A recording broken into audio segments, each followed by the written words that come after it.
आज हम श्रेणी क्रम संयोजन यानी सीरीज कॉम्बिनेशन के बारे में चर्चा करते हैं। Series combination of resistance. तो सीरीज कॉम्बिनेशन ऑफ रेसिस्टेंस में क्या होगा कि बहुत सारे रेसिस्टेंस सीरीज में जोड़ा हुआ रहता है, तो इसका इक्विवेलेंट रेसिस्टेंस हमको फाइंड करना है। जैसे मान लीजिए एक रेसिस्टर, इसका रेसिस्टेंस R1, ये एक दूसरा रेसिस्टेंस, इसका रेसिस्टेंस R2, और ये एक तीसरा रेसिस्टेंस है, इसका रेसिस्टेंस R3। इसको इस क्रम में हम जोड़ देते हैं और ये सबको एक ही लाइन में जोड़ देते हैं। तो ये सीरीज कॉम्बिनेशन है।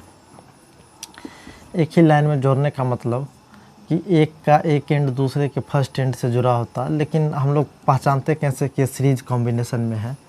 तो एक ऐसा कॉम्बिनेशन ऑफ रेसिस्टर जिसमें सेम करंट, जो करंट R1 में आ रहा है वही करंट R2 में और वही करंट R3 में आ रहा है, तो सेम करंट तीनों रेसिस्टर में जा रहा है, तो ये सीरीज कॉम्बिनेशन ऑफ रेसिस्टेंस हुआ। तो सीरीज कॉम्बिनेशन ऑफ रेसिस्टेंस हुआ। कोई कहेगा कि ये ए और बी जो पॉइंट है, इन दो पॉइंट के बीच तीन रेसिस्टर है, कोई एक ही रेसिस्टेंस लगाओ तो इन तीनों के इक्विवेलेंट काम करे, तो उसको हम लोग इक्विवेलेंट रेसिस्टेंस कहते हैं, आर इक्विवेलेंट। तो आर इक्विवेलेंट का वैल्यू क्या होगा, तो देखो यानी इन तीन रेसिस्टर के बदले वो अकेले काम करेगा, इसके इक्विवेलेंट वो अकेले काम करता है, इसको हम लोग इक्विवेलेंट रेसिस्टेंस कहते हैं। तो देखो हम इस रेसिस्टर के आर पार का जो पोटेंशियल डिफरेंस है इसको V1 मानते हैं, इस रेसिस्टर के जो आर पार का पोटेंशियल डिफरेंस है इसको V2 मान लेते हैं, इस रेसिस्टर के आर पार का जो पोटेंशियल डिफरेंस है इसको हम V3 मान लेते हैं, और ये टोटल पोटेंशियल डिफरेंस भी है। अच्छा देखो, इसमें अगर I करंट जा रहा होगा तो इसमें भी कितना करंट जाएगा, I करंट जाएगा। चूँकि सेम सर्किट है, इसी तीन रेसिस्टर को हटा के हमने एक रेसिस्टेंस लगाया। तो देखो किसी भी रेसिस्टर के आर पार का जो पोटेंशियल डिफरेंस होता है वो पोटेंशियल डिफरेंस करंट और रेजिस्टेंस के प्रोडक्ट के बराबर होता है। तो V1 इक्वल कितना हो गया, I इंटू मतलब करंट और रेजिस्टेंस का प्रोडक्ट। उसी तरीके से V2 इक्वल कितना, तो करंट और रेजिस्टेंस का प्रोडक्ट। उसी तरीके से V3 इक्वल टू कितना, तो V3 इक्वल टू हो जाएगा ये I इंटू R3, करंट और रेजिस्टेंस का प्रोडक्ट। तो नेट पोटेंशियल डिफरेंस अगर हम देखना चाहें तो कितना होगा, तो नेट पोटेंशियल डिफरेंस देखो V इक्वल टू ये V1 plus V2 plus V3 हम लोग कर सकते थे। तो देखो यहाँ V जो आएगा कितना आएगा, I इंटू आर इक्विवेलेंट आएगा, I इंटू आर इक्विवेलेंट। इसके आर पार का जो पोटेंशियल डिफरेंस है करंट और रेजिस्टेंस के प्रोडक्ट के बराबर होगा। तो देखो I into R equivalent equal to हम लिख सकते हैं IR1 plus IR2 plus IR3। कुछ नहीं, इसका जो नेट पोटेंशियल डिफरेंस V है, तो V के बदले I इंटू आर इक्विवेलेंट हमने लिखा, V1 V2 V3 का मान रख दिए, तो आर इक्विवेलेंट इक्वल कितना हो जाएगा, R1 plus R2 plus R3।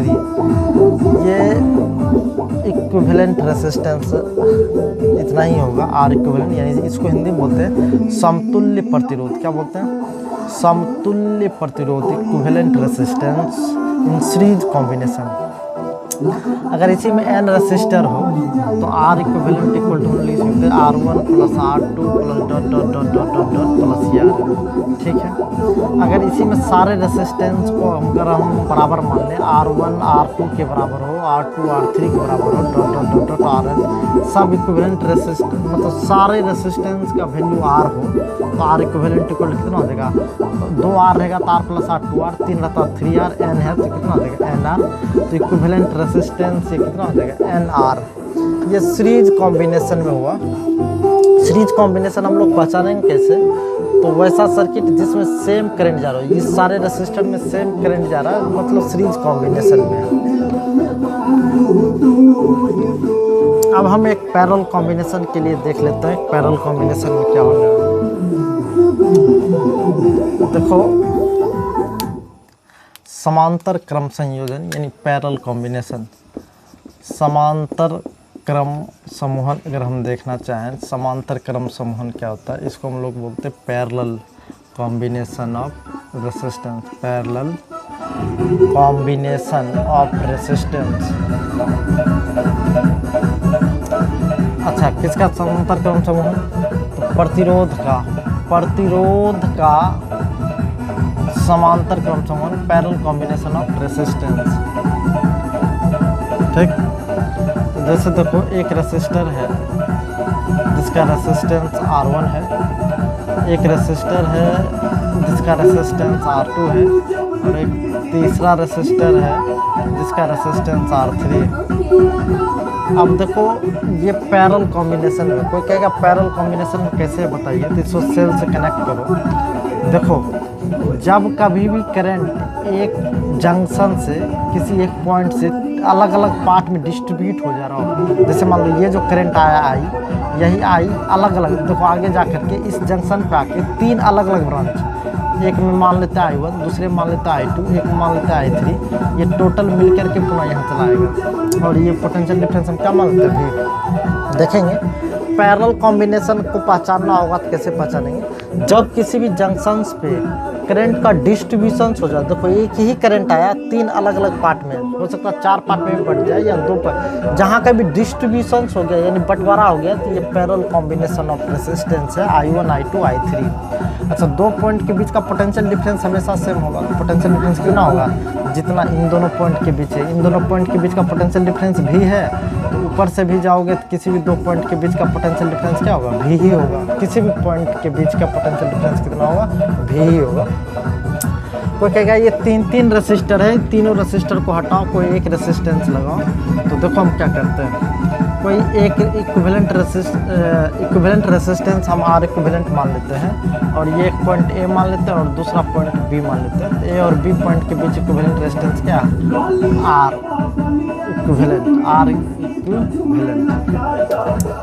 तो देखो यहाँ इसके क्रॉस का पोटेंशियल डिफरेंस हम देखना चाहते हैं कितना, तो करंट और रेजिस्टेंस का प्रोडक्ट। देखो इसमें करंट क्या I1, रेजिस्टेंस R1, इसके क्रॉस कितना, तो V = I2 R2। उसी तरीके से इसके क्रॉस कितना, तो I3 × R3। किसी भी 2 पॉइंट के बीच का जो पोटेंशियल डिफरेंस है करंट और रेजिस्टेंस के प्रोडक्ट के बराबर होता है। तो देखो ये I1 = V/R1, I2 = ये V/R2, उसी तरीके से I3 = ये V/R3। और यहाँ भी अगर इक्विवेलेंट रेजिस्टेंस हम देखें तो V = कितना, तो I × R equivalent, I × R equivalent. तो देखो I × R इक्विवेलेंट। तो यहाँ से भी देखो अब हम क्या करते हैं, यहाँ से I का वैल्यू निकालना चाहें तो V/ क्या लिख सकते हैं, R इक्विवेलेंट। क्योंकि इसके आर पार का जो पोटेंशियल डिफरेंस ये V है, तो V कितना, करंट और रेजिस्टेंस का प्रोडक्ट, करंट कितना गया I, और इक्विवेलेंट रेजिस्टेंस कितना, तो R इक्विवेलेंट। तो अब हम देखेंगे ये जो I है ये 3 भाग में बटा, I1 + I2 + I3। देखो यही करंट I 3 भाग बटा, I1 + I2 + I3। तो I का वैल्यू यहाँ से लिखेंगे, I1 का वैल्यू तो V/R1, V/R2, और ये कितना V/R3। और यहाँ से देखो I का वैल्यू कितना, तो V/R इक्विवेलेंट, तो V/R इक्विवेलेंट। तो V अगर कॉमन ले लें तो ये 1/R1 + 1/R2 + 1/R3, ये V/R को V से भी कैंसिल हो जाएगा। ये 1/R इक्विवेलेंट इक्वल टू कितना, तो ये 1/R1 + 1/R2 + 1/R3। देखो इसी में कोई कहेगा सर बहुत सारे रेसिस्टेंस है, आप केवल 2 रेसिस्टेंस की अगर बात करें तो फॉर 2 रेसिस्टेंस, केवल 2 रेसिस्टेंस की अगर बात करें तो कितना होगा, केवल 2 रेसिस्टेंस की बात करें तो ये 1/R इक्विवेलेंट इक्वल टू हो जाएगा ये 1/R1 + 1/R2। इसी को अगर हम सॉल्व करेंगे तो 1/R equivalent equal to R2 + R1 divided by कितना, R1 × R2। तो ये R इक्विवेलेंट इक्वल टू सीधा हो जाएगा R1 × R2 divided by R1 + R2। ये इक्विवेलेंट रेसिस्टेंस है, यानी समतुल्य प्रतिरोध है। जब समतुल्य प्रतिरोध 2 रेसिस्टर का निकालना है। इसी में अगर n रेसिस्टेंस हो तो देखो 1/R इक्विवेलेंट इक्वल टू कितना, 1/R equivalent 1/R1 + 1/R2 + 1/Rn। तो देखो ये इक्विवेलेंट रेसिस्टेंस आएगा R इक्विवेलेंट का। तो देखो R1 = R2 हो जाए और R2 = Rn आ जाए तो हम लोग क्या करेंगे, इसको अगर R मान लें तो क्या होगा, देखो तो 1/R इक्विवेलेंट इक्वल टू ये 1/R प्लस 1/R। देखो 2 का रहेगा तो 1/R प्लस 1/R। देखो इसी में n रेसिस्टर के लिए 1/R1 plus 1/R2 plus dot dot dot dot plus 1/Rn कर दिए। R1 R2 R3 Rn सब बराबर है, R के बराबर है, तो ये 1/R प्लस 1/R 2 रहेगा तो 2/R 3 रहेगा, 3/N है तो N/R कर देंगे। तो इसका मतलब R इक्विवेलेंट इक्वल कितना हो जाएगा, R/N। यानी समांतर क्रम संयोजन में समतुल्य प्रतिरोध, समांतर क्रम संयोजन में अगर समतुल्य प्रतिरोध निकालना हो तो R इक्विवेलेंट इक्वल कितना हो जाएगा, R/N। जबकि सीरीज कॉम्बिनेशन में NR आया था यही। आज आवाज़ का थोड़ा सा समस्या है जिसकी वजह से हम ज़्यादा लंबा वीडियो नहीं बना रहे हैं। हम कल बताएंगे मतलब सेल का सीरीज कॉम्बिनेशंस और पैरेलल कॉम्बिनेशन। चूँकि आज आवाज़ का प्रॉब्लम है, थोड़ा सा बगल में डीजे बज रहा है, तो आज भर हम इतने छोड़ते हैं। इसमें कुछ नहीं, सीरीज और पैरेलल कॉम्बिनेशन का फार्मूला हम लोग देखें। आपको शायद याद होगा कैपेसिटर में भी इस तरीके का कॉन्सेप्ट बताए थे। यहाँ जो पैरेलल कॉम्बिनेशन के लिए जो फार्मूला आया है, वहाँ सीरीज कॉम्बिनेशन के लिए कैपेसिटर में केवल 1/C इक्विवेलेंट, वहाँ सीरीज कॉम्बिनेशन के लिए आता था। यहाँ जो सीरीज के लिए आया है वहाँ पैरेलल के लिए आता था। यहाँ सीरीज के लिए आया था R1 R equivalent equal to R1 plus R2 plus R3 plus R4। वहाँ पैरेलल कॉम्बिनेशन के लिए C इक्विवेलेंट इक्वल टू आया था C1 प्लस C2 प्लस। मतलब रेसिस्टेंस और कैपेसिटेंस का जो सीरीज और पैरेलल कॉम्बिनेशन का जो फार्मूला एक दूसरे का इन्वर्स है। यहाँ जो सीरीज के लिए लगेगा कैपेसिटर में वो पैरेलल के लिए लगता है, यहाँ जो पैरेलल के लिए लगता है कैपेसिटर में वो सीरीज के लिए लगता है। आज भर इतने छोड़